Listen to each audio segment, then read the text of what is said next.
Semunim say a reaba koro. Inti ariata so. Mamunim say a reaba koro. Inti unsay ni adagio. Inti mun sanitize it. And your top ya then I am regarded. Mun sanitize it. For top ya hand sanitizer. Mun sanitize it. And your top ya then I am regarded. Mun sanitize it. If you can sanitize it. For top ya hand sanitizer. Yes, I'm Wakwaba, about Tabia Television. So, here live, Facebook, Tabia Television, YouTube, and so Tabia Television.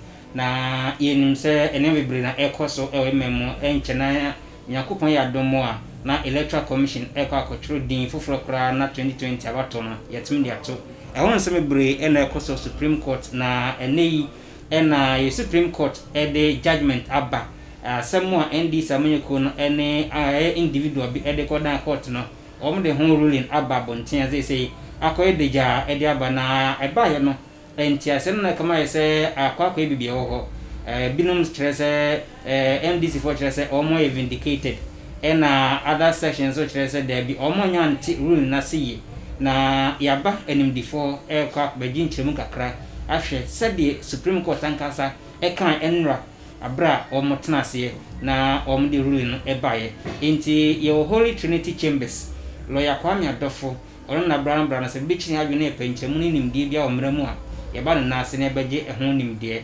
enti yebema na mkwaba na yache yenkoma hwetwe na seiti awa lawyer mkwaba ya menia yemsa o bigidiza onye pa me hoye pa ebe ya miase enra ena 7 panel judges akotena se Supreme Court fa NDC ene EC insensem no aho na judgment na baaye no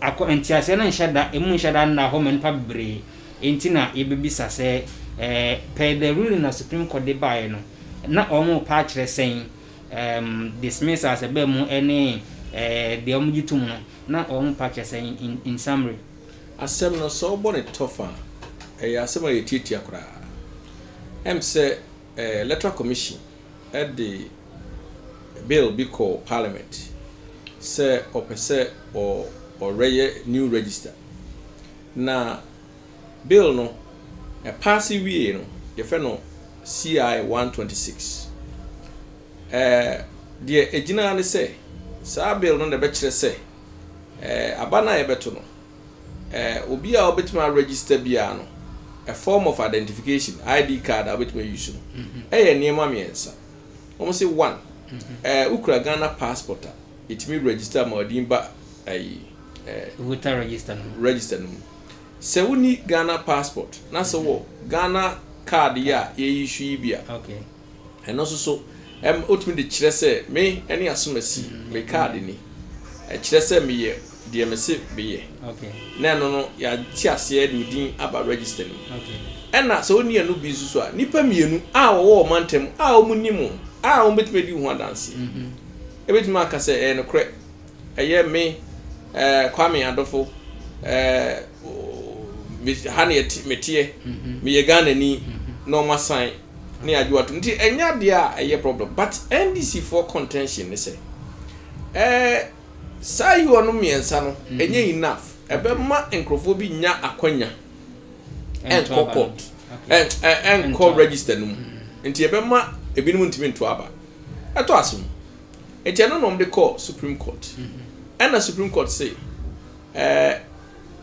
no crese Ghana ni bia betime say anya sa ID card bi ana say udi betime ko register na emom no wa ofi say woni sa ID card ko ne kodi sa CI 126 no so okay CI 126 ne say woni sa ID card na ni passport nipa mi no betime di ho adanse okay enti one NDC for call say anke betimi a ka court nhye EC na obi okura voter ID card dada ne bibia o de ba e say EC timeji agitum ana say so ni sa voter ID card okura birth certificate say EC timeji okay eti court nhye o okay na court bobo etie obi asem no court si gina say no ontimi nhye ana so won nhye EC okay na onyi sa old voter ID card no entum because easy for asem be kan eto asom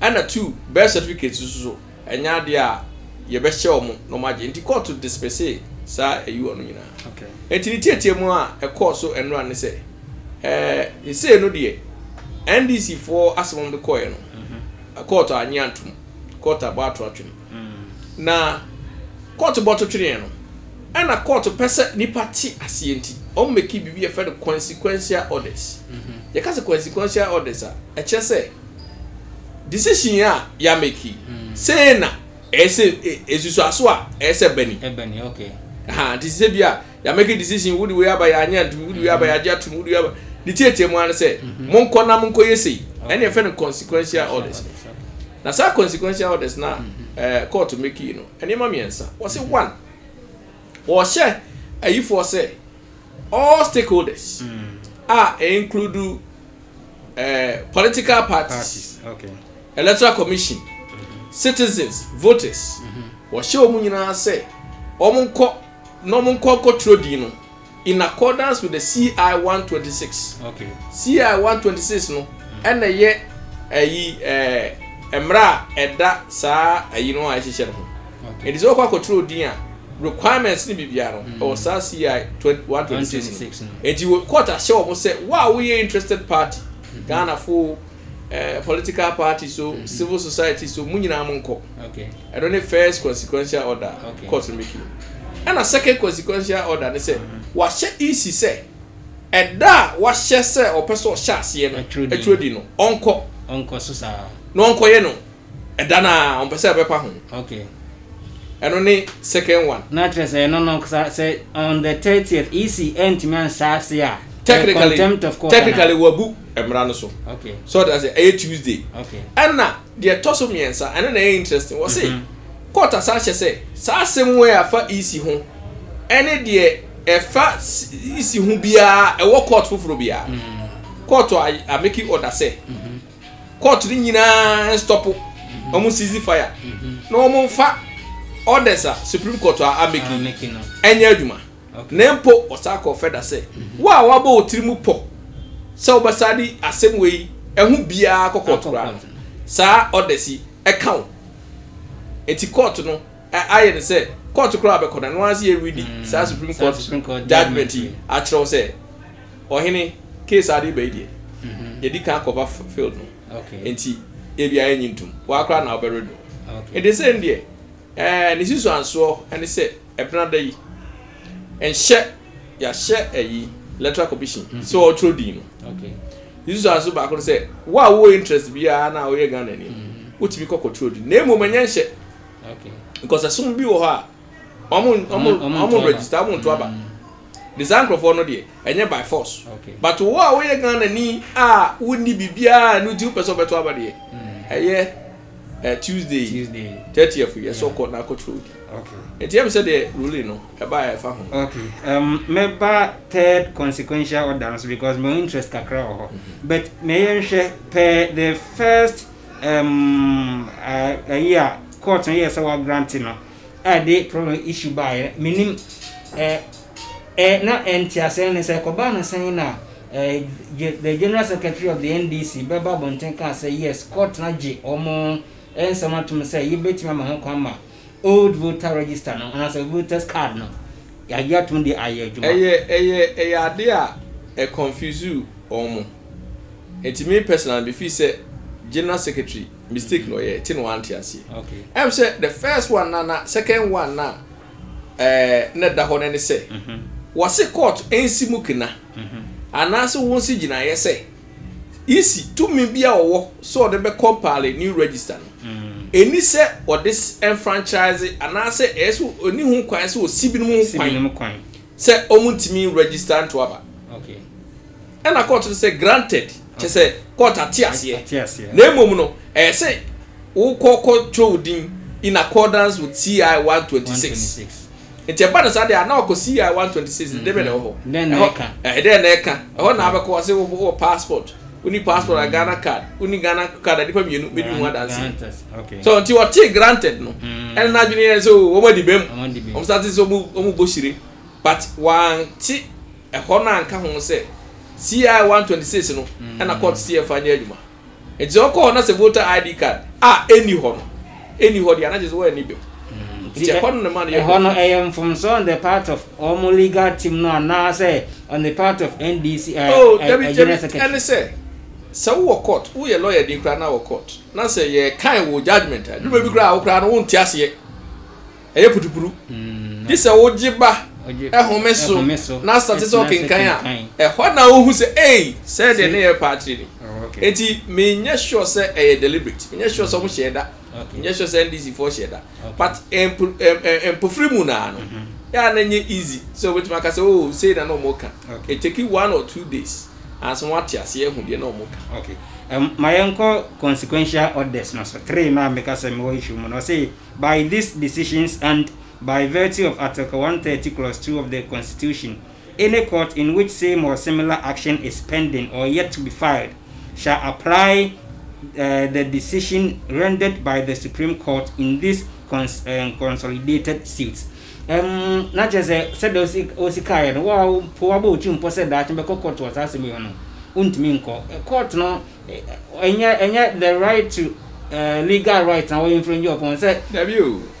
Your court system no so tiasi say I to say atwede wa wudi wo fom no wudi de owo so no achi okay de owo esro no enso etu di de odi nanim nachi etu kwa na akosi sro na esro no de esro no beka no wo fom nyina asem de yaduma sa the court system no yaduma it is a Supreme Court kasa yes penu dware wi a ensu asa Supreme Court kasa wi a obi a o asie bia ediso eti de omo kwache say yes Supreme Court yakasa yakasa bi court di ase nyina monfa say we nya adwuma so what does here eti court bia nim say ye mra no ye de mpanyifo no say ye ni we so eti se mpanyifo no nya decide there end of the story so what does here I don't know all my ya we say Supreme Court nya akasa there court amudi ase nyina ese mudi so why wadwene say empo why wadwene say o pese udi case kono so hunu se Supreme Court nya kasa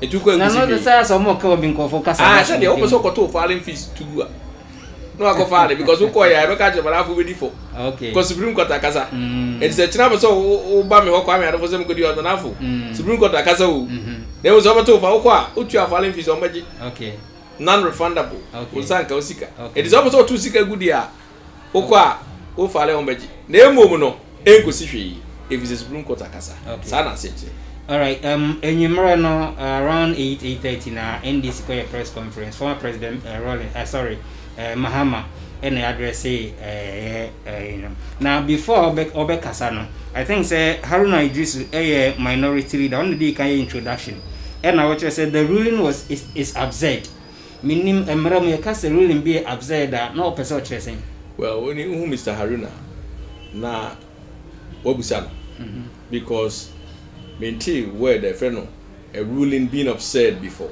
but of course a political talk political commentary and to me unfortunate it's even more unfortunate in the sense that former president Mahama also make statements bisa said the ruling itself represent a political party view or something and it was wrong or person say Supreme Court judges only adjoining of their own.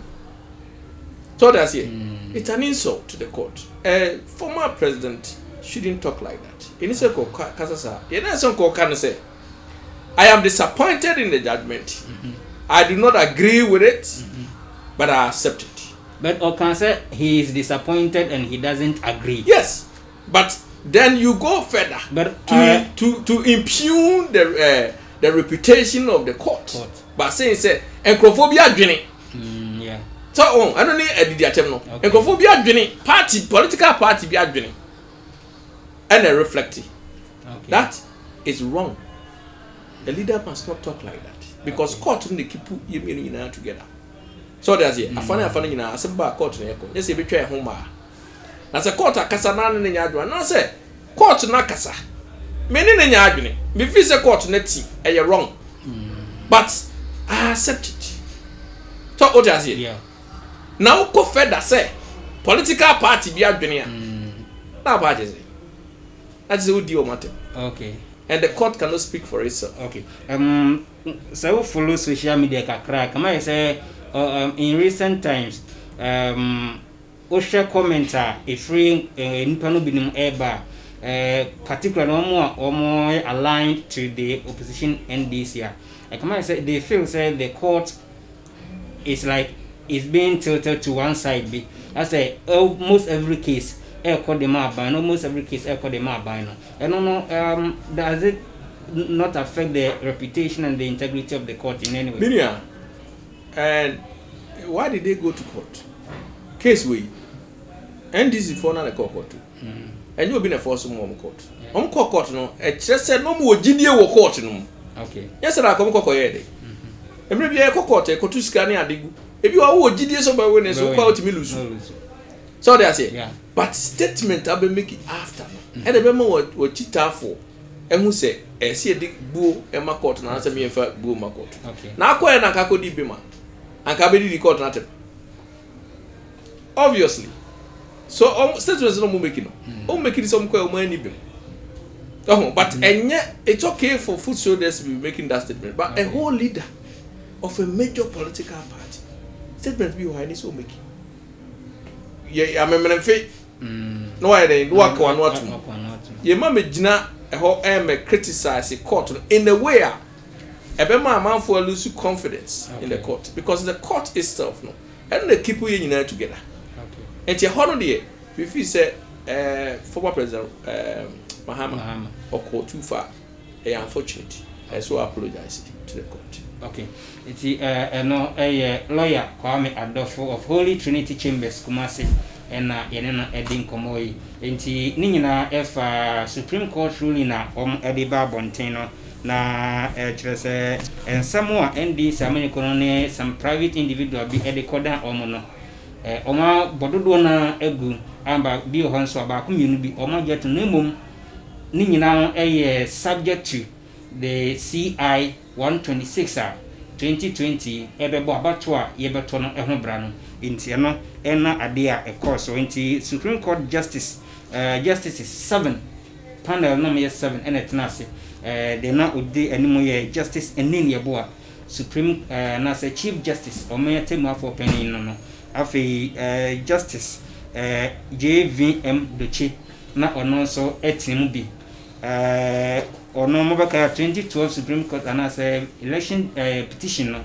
na oka panel no ho afi Justice Bafu Boni ono so the same 2012 na oka ho ono so tena se me so bi afi Justice SK Mafu Sau etena so bi Justice NA Amegacha na ono so te so bi and afi so Justice NA Kote we know any the 7 panel omotena so unanimously omo ebo NDC amanyiko na sem no egu ye no honkomo na mene lawyer Kwame Adolfo ebedi ye no ye ko na menkanfo tabia hand sanitizer enfama coronavirus ade no enya de brase kra enti make sure say ubenya bi na odi abo ho ban fasra ebebo ho ban na no tabia heba mixture malaria jaundice any fever loss of appetite kinase no etwase ama wo ho ato medin de kwabena Shematin Ado ebeda asise ojebre etwe medi ediebe kura nebe rasimwe na be kura ni peni ya utoi yara kwana kumyai. And now my dear listeners, before I sign out, I would like to introduce to you Tabia Herbal Mixture, a great and effective herbal medicine for malaria, loss of appetite, and general body pains. Tabia, a fact I can personally attest to.